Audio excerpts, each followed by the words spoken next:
I work with the mosquito that transmits Zika and other viruses that infect hundreds of millions of people each year. Symptoms of infection range from flu-like to hemorrhaging, circulatory shock, and sometimes death. The Zika epidemic has already led to thousands of infants born with microcephaly and other severe brain and birth defects. On October 6th, the CDC reported nearly 2,700 cases of Zika-infected pregnant women in the United States and territories alone. The females of this species are active during the day, blood feeding on people while they are at school and work. This makes avoiding bites very difficult. Conventional methods of control, such as insecticide spraying and habitat removal, are not sufficient.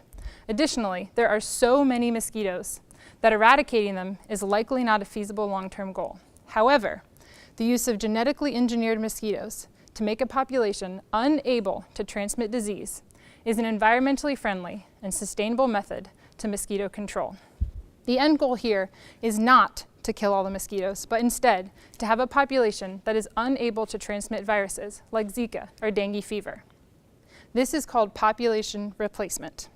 My research is to create these genetically engineered mosquitoes with a system that will push an anti-pathogen through a wild population. The first step in creating these mosquitoes is to isolate specific genes by grinding up mosquito bodies with a mortar and pestle and isolating the DNA of interest. After the DNA is prepared, it is filled into small glass needles that I make in the lab. The mosquito eggs are lined up on a piece of Scotch tape using a very fine paintbrush to orient them. These tiny eggs are just a speck on a thumb, and I inject thousands of them to have a chance of making a modified mosquito.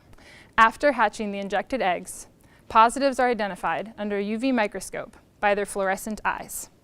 So, how is the goal of population replacement achieved? It is done by forcing the mosquito population to inherit this antipathogen. And how do they force them to inherit the antipathogen? By designing a system that will kill them if they do not inherit it. This system has two genes that are inherited separately. It will work like this.